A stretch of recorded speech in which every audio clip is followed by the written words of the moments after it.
එතකොට පළවෙනි ප්‍රශ්නයෙන් අපෙන් අහන්නේ ඉලෙක්ට්‍රෝන වෝල්ට් එකක් යනු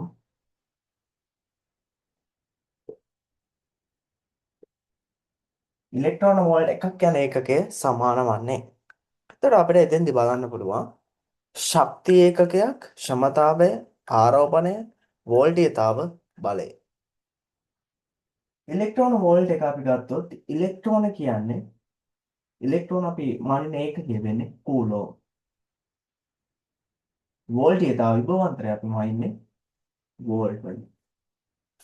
එතකොට මේ CB මොනිටේ මෙතනින් අපිට ඇත්තරම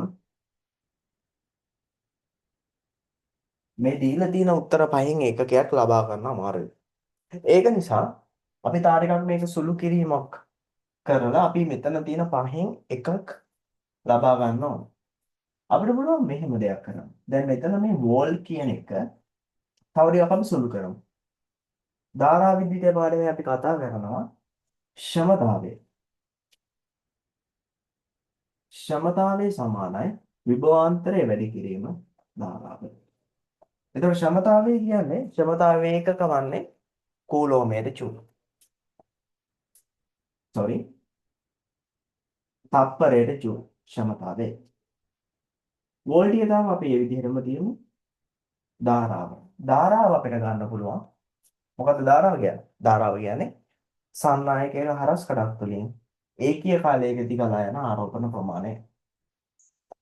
ඒකට ඒක අපිට ලියන්න පුළුවන් තප්පරයට කූලෝම්.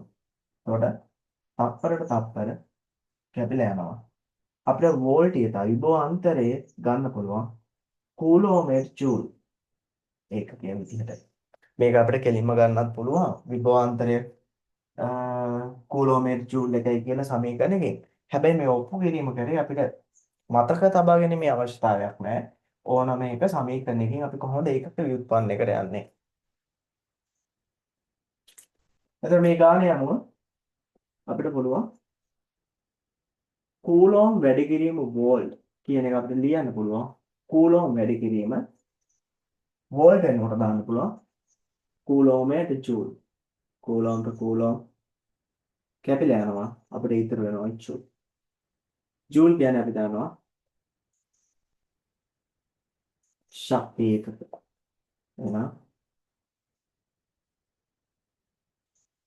පළවෙනි එකට උත්තරේ වෙන්න ඕන ශක්තිය.